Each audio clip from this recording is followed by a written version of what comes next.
Hey there, it's Betty Wild with Monsters and Mothers, and today we are going to be doing In the News, Mums on Trial.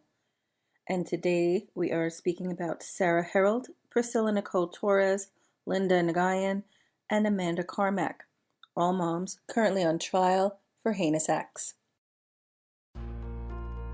As little girls and boys, we look up at the glowing angel that gave us life with love and adoration. But for too many, this is not a happy reality. For many, the woman holding us is a true monster. These are their nightmares. Delve deep as we unravel the turbulent bonds between mother and child. You are listening to Monsters and Mothers with your host, Betty Wild.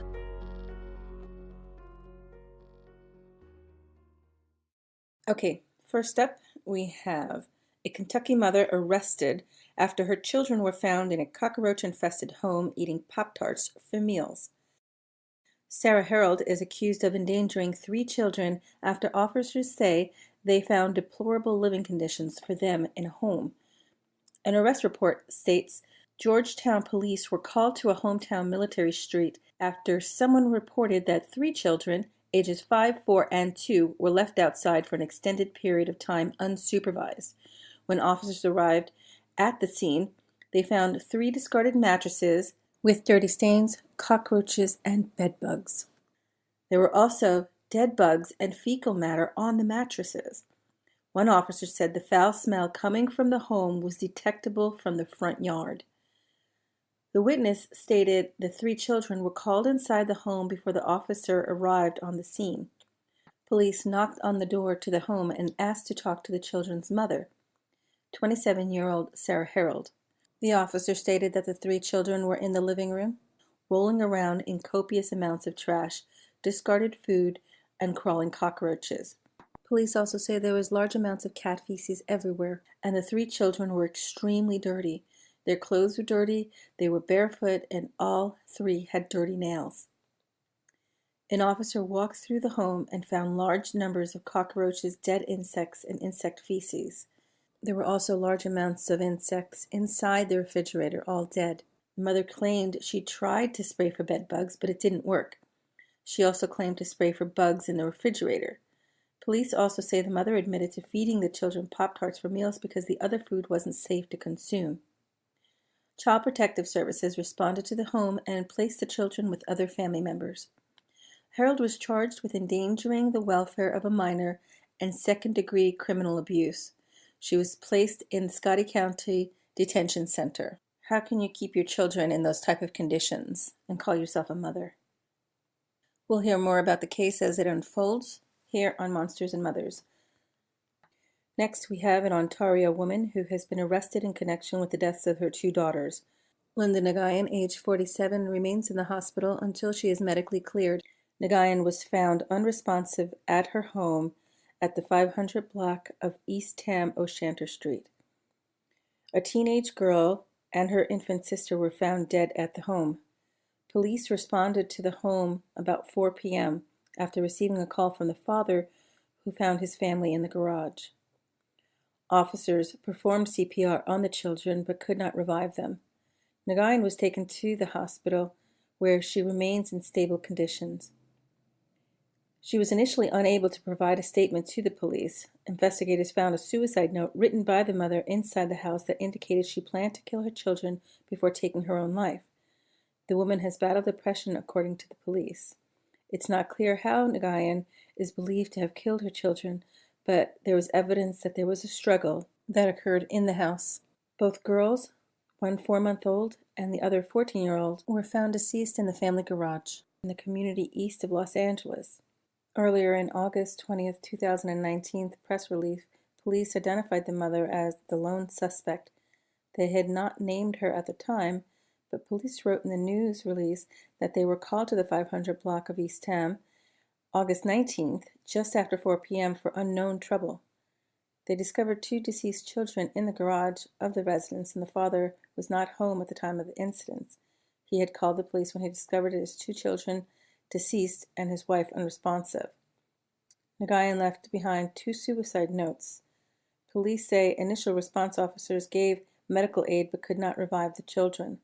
The mother was taken into a local hospital for treatment due to an apparent attempted suicide. According to the law enforcement press release, investigators worked throughout the night and have discovered strong evidence leading them to believe that the mother of the children is responsible for their deaths.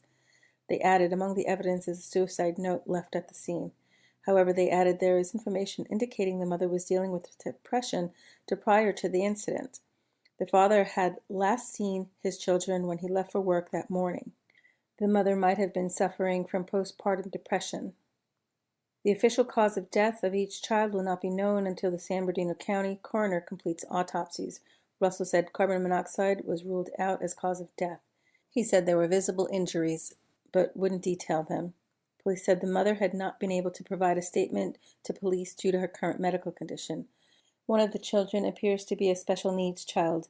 What that need was is not clear at the moment. There were visible injuries on the children. Right now, what we can tell you is that the children were intentionally killed. It appears as though the mother is the one responsible for the act. In Houston, Texas, a mother faces a judge this month after she confessed in hiding her 5-year-old daughter in an apartment closet. Detectives say 27-year-old Priscilla Nicole Torres wrapped her 5-year-old daughter Sierra Patino in a blanket and put her in a closet. Police say Torres told them she was too scared to call 911 after her daughter died because she was afraid of CPS involvement. Detectives say Torres told inconsistent stories about the little girl's death.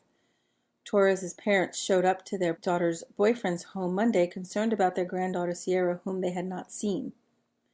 What they walked into was the foul odor of a decaying body. They called 911. Police say at one point Torres told them her daughter suffered for days with stomach complications, but she didn't call for help for fear Children Protective Services would take action. Detectives say Torres' first story to them detailed an accident with chemicals.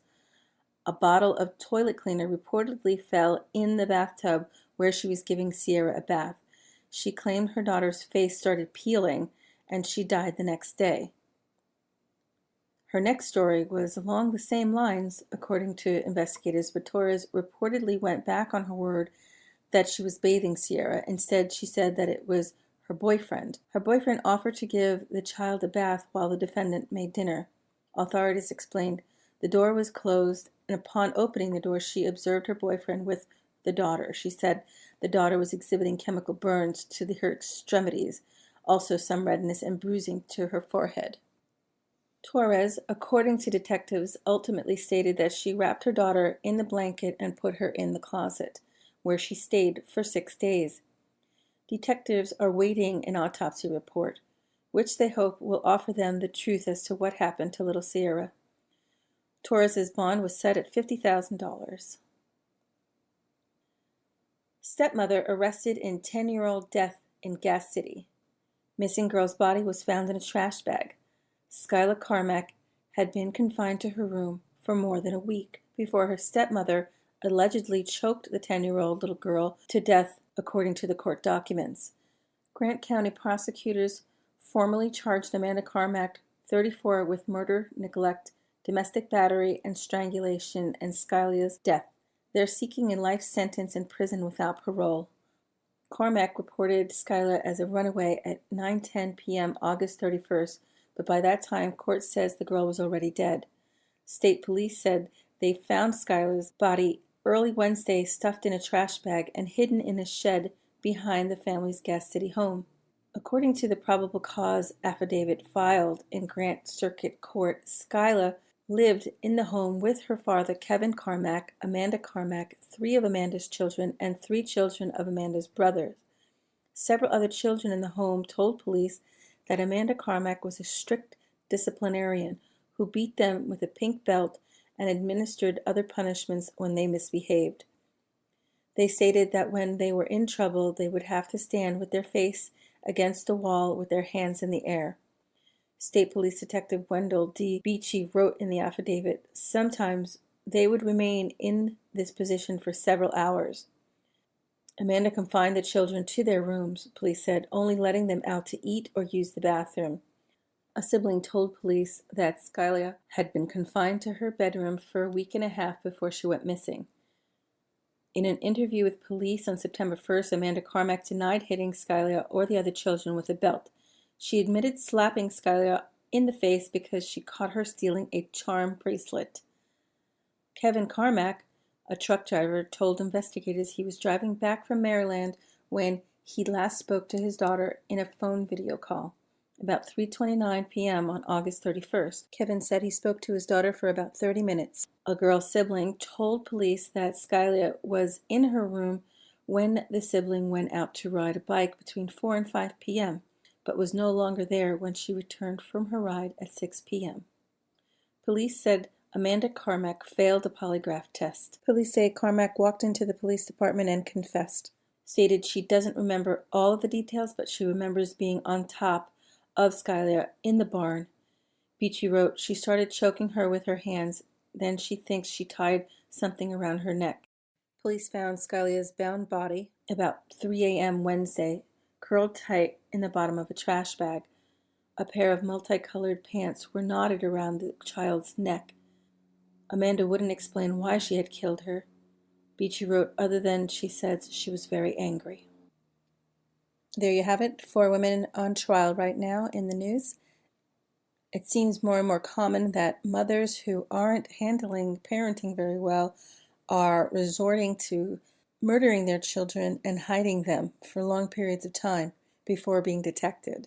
Tune in for the next episode of In the News, Moms on Trial, where we will uncover the next batch of women currently on trial for murdering their children. Thank you for listening to Monsters and Mothers. Subscribe to hear more chilling accounts of mothers who commit unspeakable horrors.